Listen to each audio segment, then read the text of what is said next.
So a while back, I uploaded a video here on YouTube, and I argued from two simple premises that abortion should be made illegal in all circumstances with perhaps the exception of rape. Now, the first premise was one that's very simple and that virtually everybody agrees with, except perhaps some anarchists. But basically it says that if you create a situation such that in order to exercise what would normally be a right for you, you must violate somebody else's right, you do not get to do so. Now, this is really the backbone of any law governing human behavior. It is a cornerstone and a basic principle in society and civilization. It's a part of coexistence. It's entirely necessary and ideologically encourageable. For example, I have a right to scream bomb as many times and as loud as I want. Bomb, bomb, bomb, bomb, bomb, bomb, bomb, bomb, bomb, bomb. And I'm not going to get in trouble for it, nor should I. On the other hand, if I were to go into a fully loaded 747 and shout it, well, no, that's not okay. I put myself in a position such that shouting bomb would be a violation of other people's rights because it might cause a panic, and that's not okay. I'm not being punished. I haven't done anything wrong. I just don't have the jurisdiction, the authority, the entitlement, the power necessary in our system to violate other people's rights. I don't, nor should I. I have a right to squeeze my finger. That is encompassed in my right to personal sovereignty. But if I put that finger onto the trigger of a loaded gun which happens to be aimed at somebody's head, obviously I don't get to do so. I would first have to extricate myself from that situation. I would have to change the situation and create one in which I was able to exercise my right to pull my finger without violating somebody else's right, either by aiming the gun in a different direction or something along those lines. And you may say, well, aiming a gun in a different direction isn't as big a burden as pregnancy. That's true, but an undue burden is, again, undue regardless of the magnitude by its very definition. So that doesn't matter, and the premise is one that everybody essentially agrees with. The second premise was an assumption that I didn't defend there and intend to defend here. And it basically said that fetuses, embryos, and zygotes are persons, or at least beings which deserve the rights usually associated with the status of personhood. Now, I say this not because I do believe that they're persons, though I'm not convinced they're non-persons. I'm just ambivalent and agnostic on that question.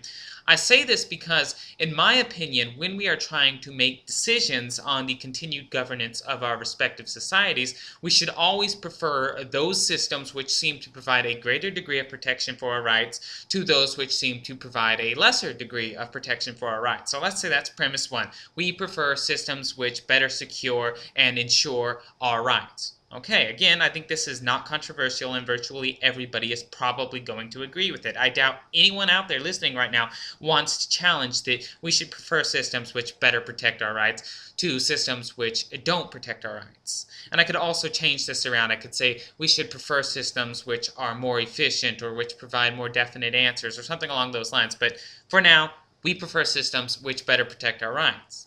And the second premise will be that the humanity system provides a greater degree of protection than the personhood system. Now, I need to define my terms or my argument won't pass the first checkpoint with which we test the rationality of logical arguments. So the humanity system is a system by which our rights are dependent upon our status as humans rather than our status as persons. This is what the pro-life argument usually assumes. It says fetuses, embryos, and zygotes are human, therefore they should have rights. So this is a humanity system. The pro-choice argument, on the other hand, says that since fetuses are not persons, since they're non-persons, they should not have rights. So that means only persons have rights. Our rights are dependent upon our status as persons, and this is the personhood system.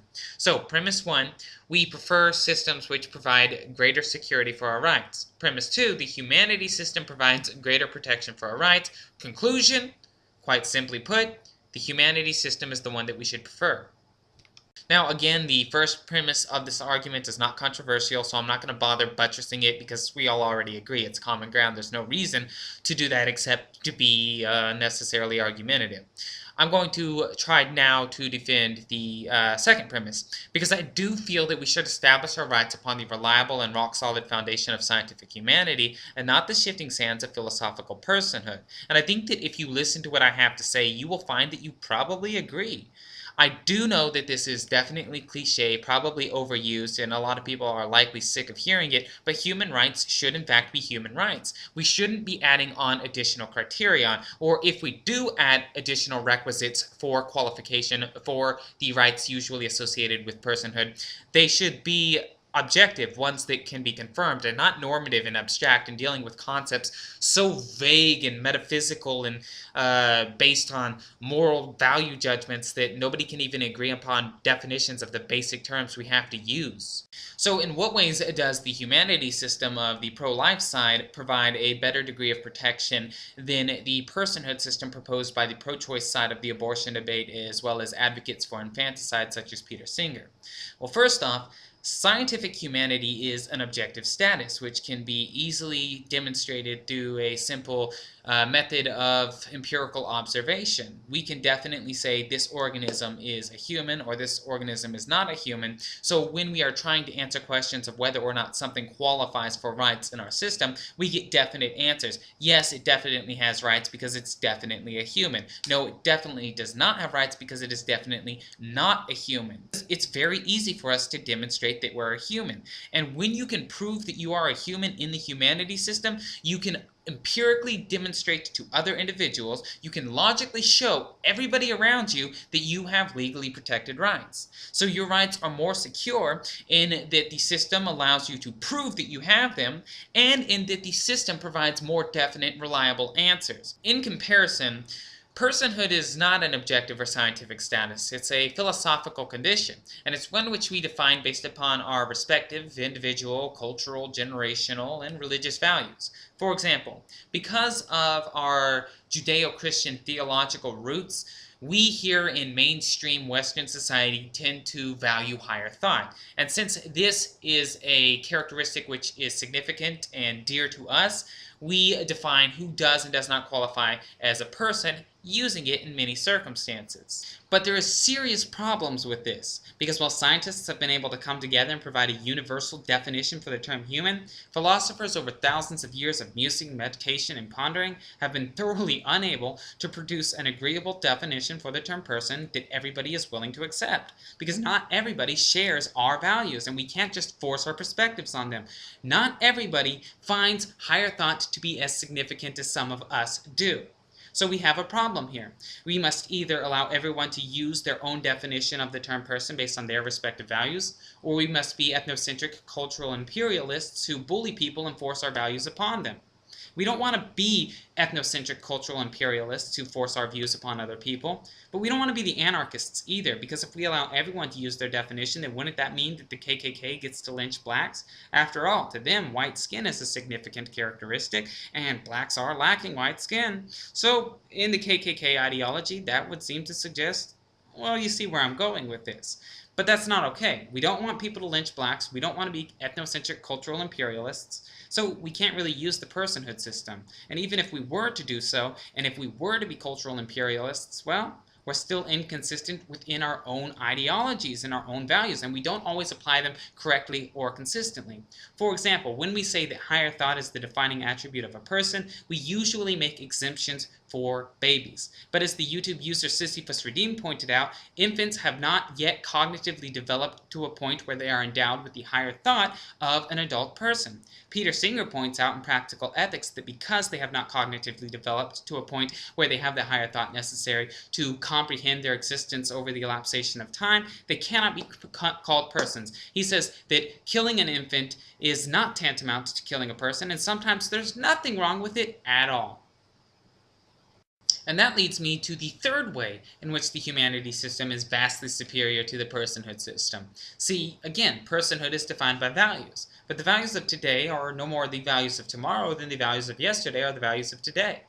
And so in our current system, where our rights are dependent upon our status as persons, I know that I have rights now because by today's values, I'm a person. But what about tomorrow's values? Will I be a person in 10 years, in 20? Will my children be persons based on the values of their time? Will my grandchildren be persons based on the values of their time? My great-grandchildren? Well, I know that I want them all to have rights. I don't want there to be a day where people are being killed because somebody values, say, the female gender. No, I don't want this. I don't want to leave room for something like that to happen should some kind of unforeseen event occur. Now, am I going to say we're going to have another Holocaust if we continue using the personhood system? No. I'm just saying that it doesn't hurt to have that extra bit of security that the humanity system provides.